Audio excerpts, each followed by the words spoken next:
Abigail's breath came in ragged, desperate sobs. She was gasping for air, her entire body trembling uncontrollably. Her hair, once neatly tied, was a tangled mess around her sweat-drenched face. She stood before the mirror, staring at the reflection of a girl she barely recognized, her shaking hands fumbling to tie her hair back. But the panic was too great. She couldn't do it. On that night, for the first time in her life, Abigail deeply, truly regretted her habit of staying awake until the darkest hours of the morning. She was certain, absolutely certain, that something was still following her. This nightmare began when Abigail and her roommate, Mercy, were assigned a room together at the Blackwood Academy, a prestigious boarding school nestled deep in the mountains. The school was renowned for its academics, a place of prestige and promise. But the girls' hostel held a different, darker story. 5 years ago, a quiet, brilliant girl in the 9th grade had died on the 5th floor of that very building. Her death was a mystery that had seeped into the school's very walls. No one understood how it happened. She wasn't depressed, the teachers would say. She felt no pressure from her studies, her parents insisted. At first, everyone suspected murder, but the police never found a shred of evidence, and the case was eventually sealed away, buried in a cold, forgotten file. But whispers have a life of their own. Year after year, a rumor began to fester and grow, like mold in the dark, a story that the girl's ghost now haunted the 5th floor. Eventually, the school authorities sealed it off completely, a silent tomb at the top of the building. Its door opened only once a week for a cursory, fearful cleaning. 5 years after that incident, Abigail and Mercy began sharing a room on the 4th floor. Their routine was fixed, a perfect symbiosis. Abigail, a creature of the night, would study until the first hint of dawn, finally collapsing into bed around 7 o'clock, just as she woke Mercy for the day. Mercy, who wore thick glasses and a simple black thread on her wrist, a protective charm from her mother, would then study until breakfast. Like most students, they dismissed the stories of the 5th floor as nothing more than spooky folklore. But still, no one ever went up there. But on the 10th of December, something happened, something that Mercy would have no memory of. It was 12:30 at night. Abigail was at her desk, engrossed in a book, the only sound the soft turning of pages and Mercy's gentle breathing from the other side of the room. Suddenly, Abigail's throat felt parched, dry as dust. She stood up and walked into the deserted hall to make a cup of coffee. The entire building was submerged in a sepulchral silence. Everyone was either in their rooms or deep in sleep. The only sound was the low guttural rumble of the coffee machine. After she switched the machine off, the profound silence crashed back in, heavier than before.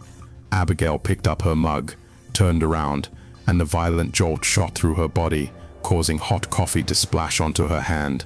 Standing directly behind her, cloaked in shadow, was Mercy. In the oppressive darkness of the hall, Abigail could only see half of her roommate's face, but something was terribly wrong. This version of Mercy looked different. She wasn't wearing her glasses, and the black thread was missing from her wrist. "What are you doing up so early?" Abigail asked, her voice trembling slightly. The girl who looked like Mercy smiled, a slow, unnerving curve of her lips. "Why don't we go up to the 5th floor balcony?" she whispered. Abigail's eyes widened, and a mischievous grin touched her own lips, the thrill of rebellion momentarily eclipsing her unease. But before she could even reply, this strange Mercy gripped her hand. Her skin was ice cold, and began pulling her towards the stairwell. As they climbed the stairs, Abigail noticed that the only sound was the soft slap of her own slippers on the concrete. She glanced down. Mercy wasn't wearing any slippers. She was making no sound at all. Something was horribly, horribly wrong with that night. The heavy locked door to the 5th floor was inexplicably open.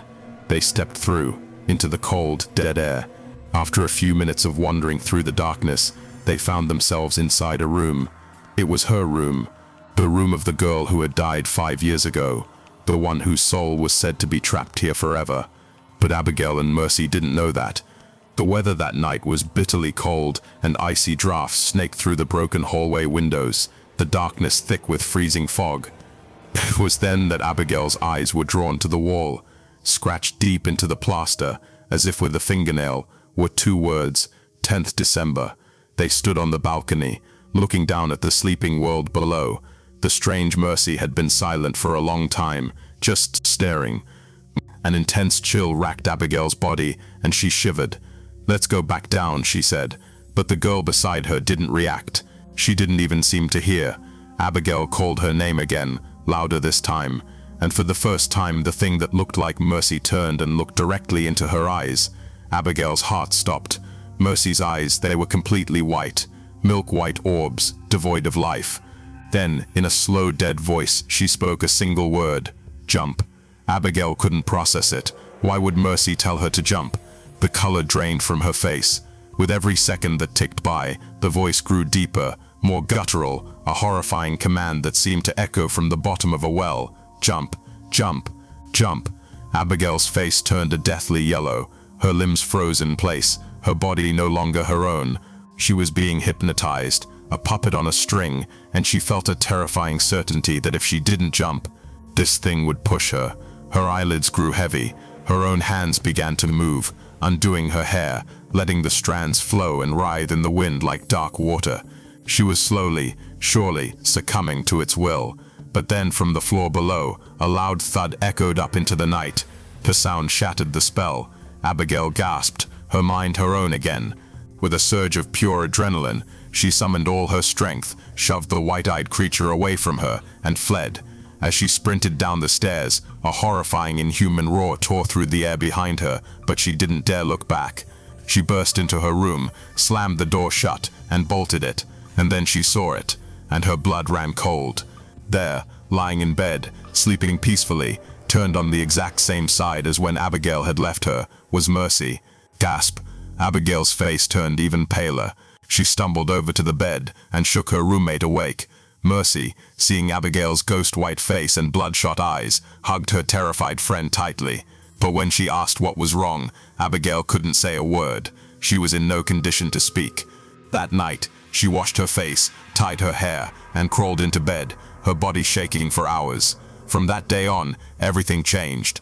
Abigail started sleeping at night, terrified of the dark, and she began to ignore her roommate. But it was more than that. Whenever Mercy would sit and study, she would feel it. A pair of eyes, staring at her from across the room.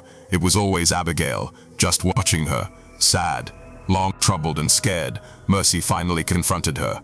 "What happened that night, Abigail? You have to tell me." And finally, with a broken voice, Abigail told her everything.